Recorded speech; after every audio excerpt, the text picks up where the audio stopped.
kita melihat dalam kecenderungan data yang kita dapatkan pada 1 minggu terakhir, tampak adanya fluktuasi di beberapa daerah, ada kecenderungan yang konsisten meningkat dengan jumlah yang semakin sedikit.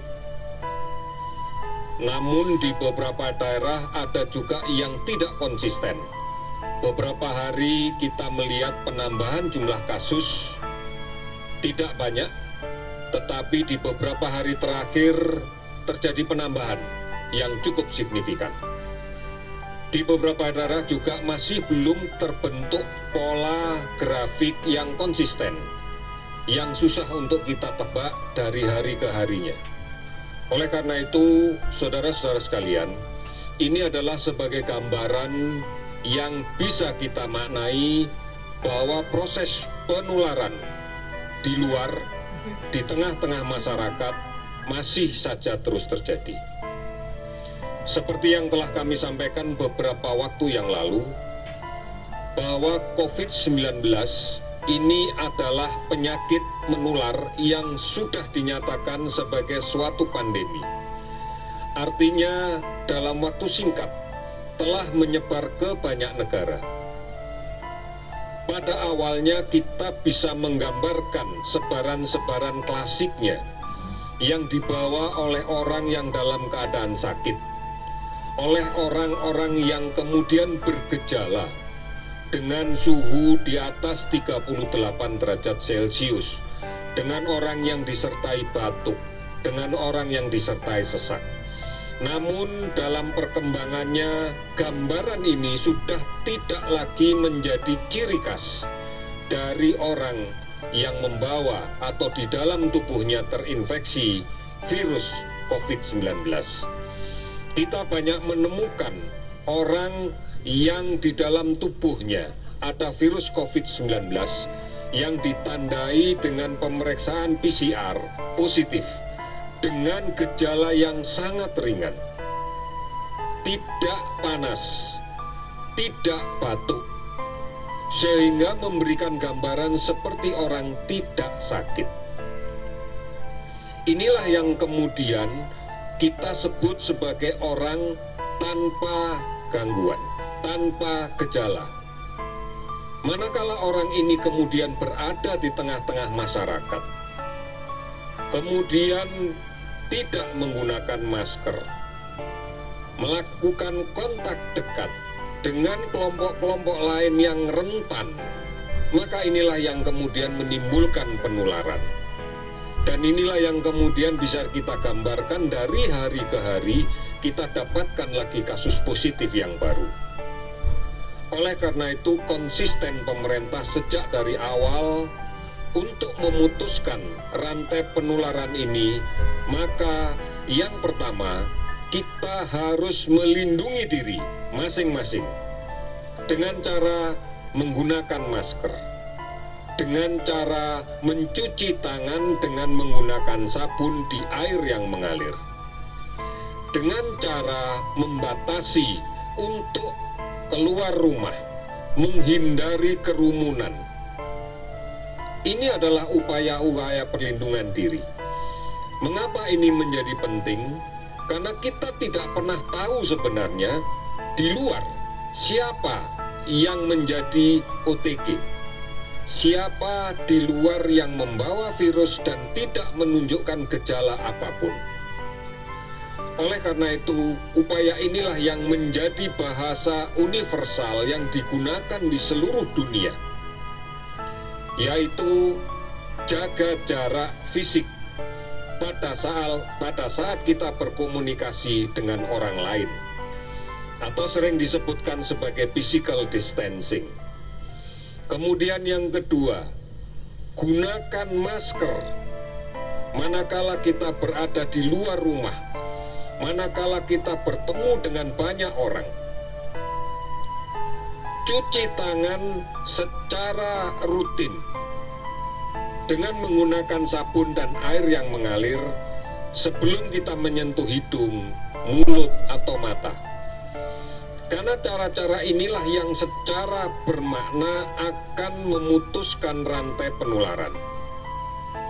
Saudara-saudara sekalian, beberapa catatan terkait dengan penularan ini telah kami sampaikan di beberapa waktu yang lalu. Di antaranya apabila ada seorang tanpa gangguan, tanpa gejala, seorang dengan OTG, yang kemudian tidak menggunakan masker dan berada di lingkungan orang lain, maka 70% peluangnya dia untuk menularkan penyakitnya ke orang lain. Namun apabila dia menggunakan masker, maka secara drastis angka persentase kemungkinan menularkannya tinggal 5%. Mengapa? Karena semua droplet percikan ludah dia pada saat bicara, pada saat batuk, pada saat bersin tertahan oleh maskernya. Sehingga tidak hanya menyebar langsung ke orang lain, tapi juga tidak mencemari benda-benda di sekitarnya.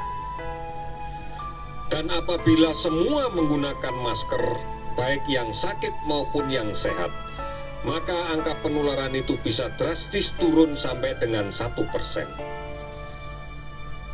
Inilah yang kemudian menjadi dasar bagi kita untuk melakukan evaluasi terhadap dinamika penambahan kasus hari demi hari. Kalau angka itu menurun, artinya kita telah berhasil bersama-sama untuk mengurangi, bukan meniadakan penyakitnya, mengurangi jumlah orang yang terinfeksi yang baru. Namun kalau angkanya meningkat, artinya kita telah membiarkan proses penularan ini terjadi lagi di tengah masyarakat. Oleh karena itu, saudara-saudara sekalian, upaya melindungi diri yang disampaikan oleh pemerintah sejak awal dimulai dari bagaimana menjaga jarak, bagaimana melindungi diri dengan mencuci tangan menggunakan sabun, bagaimana melindungi diri dengan menggunakan masker, tidak keluar rumah kalau tidak ada kepentingan yang mendesak sama sekali, tidak keluar rumah. Ini harus kita patuhi. Oleh karena itu kemudian dalam skala yang lebih besar, bukan hanya berbicara melindungi diri, tapi melindungi masyarakat, melindungi komunitas, maka pemerintah memberikan kebijakan pembatasan sosial berskala besar. Ini artinya bahwa secara lebih luas lagi semua orang bukan hanya melindungi dirinya, tetapi juga melindungi orang lain. Ini yang harus kita patuhi. Karena hanya cara inilah yang bisa kita gunakan untuk menghentikan penyebaran COVID-19. Apabila memang sudah ditemukan vaksin dan sudah membuat orang kebal terhadap penyakit ini, kita tidak perlu menghindar dari COVID.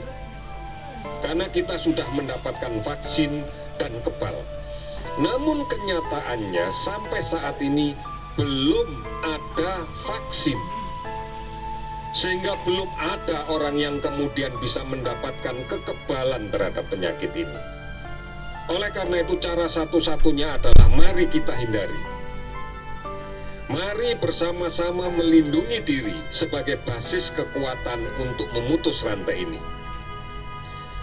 Inilah yang menjadi tantangan besar kita, karena akhirnya keluargalah yang menjadi kunci. Bagaimana keluarga bisa melindungi dirinya? Apabila ini dilakukan oleh semua keluarga yang ada di tanah air, maka kita akan cepat menangani ini. Saudara-saudara, ini hal yang mendasar dari evaluasi dalam seminggu terakhir ini.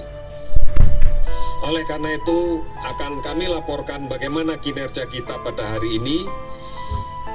Jumlah spesimen yang kita periksa sampai dengan hari ini terakumulasi adalah 158.273 spesimen. Pemeriksaan dilakukan melalui 2 metode, yaitu menggunakan real-time PCR sebanyak 157.769 spesimen dengan menggunakan tes cepat molekuler TCM sebanyak 504 spesimen. Spesimen ini kita ambil dari 113.452 orang. Hasil yang kita dapatkan adalah dari pemeriksaan menggunakan PCR. Kita mendapatkan hasil positif 13.879, dari TCM mendapatkan hasil 153 orang. Sehingga total hasil positif yang didapatkan 14.032. Total hasil negatif yang kita dapatkan adalah 99.420 orang. Kasus yang akumulasi yang kita pantau untuk ODP sebanyak 248.690 orang. PDP 30.317 akumulasinya. Kemudian konfirmasi positif yang kita dapatkan pada hari ini sebanyak 387, sehingga totalnya menjadi 14.032. Kemudian kasus sembuh kita dapatkan tambahan hari ini 91 orang, sehingga total menjadi 2.698 orang. Meninggal 14 orang, sehingga total menjadi 973 orang. Kemudian 373 kabupaten kota terdampak di 34 provinsi. Saudara-saudara, mari kita cermati angka-angka ini. Inilah gambaran-gambaran kita, apakah kita telah melaksanakan dengan baik kebiasaan untuk mencuci tangan dengan menggunakan sabun, memakai masker, menjaga jarak, dan tetap berada di rumah. Inilah jawaban yang mungkin bisa kita jawab masing-masing. Oleh karena itu, tidak ada pilihan buat kita. Hanya satu, patuhi seluruh langkah-langkah untuk memutuskan rantai penularan ini. Tetap di rumah. Tidak melakukan perjalanan kemanapun. Tidak mudik. Sekali lagi, tidak mudik.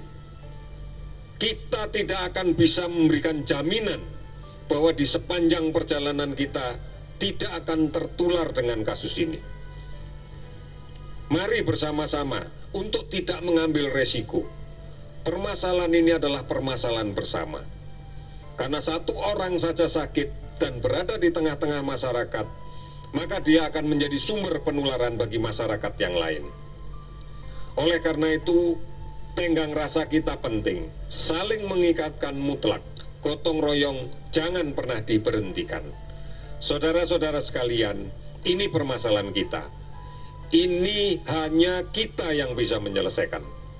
Oleh karena itu, mari kita lindungi diri kita. Mari kita lindungi keluarga kita. Mari kita lindungi lingkungan kita. Hanya ini yang bisa kita lakukan. Dan kita pasti bisa melakukan itu. Pemerintah, masyarakat, tokoh agama, tokoh adat, tokoh masyarakat, semuanya bahu-membahu untuk melawan ini. Oleh karena itu tidak ada ruang bagi siapapun untuk kemudian tidak menjalankan aksi bersama kita untuk menghadapi pandemi COVID-19. Saudara-saudara, yakinlah kita pasti bisa. Kita pasti bisa. Terima kasih, selamat sore.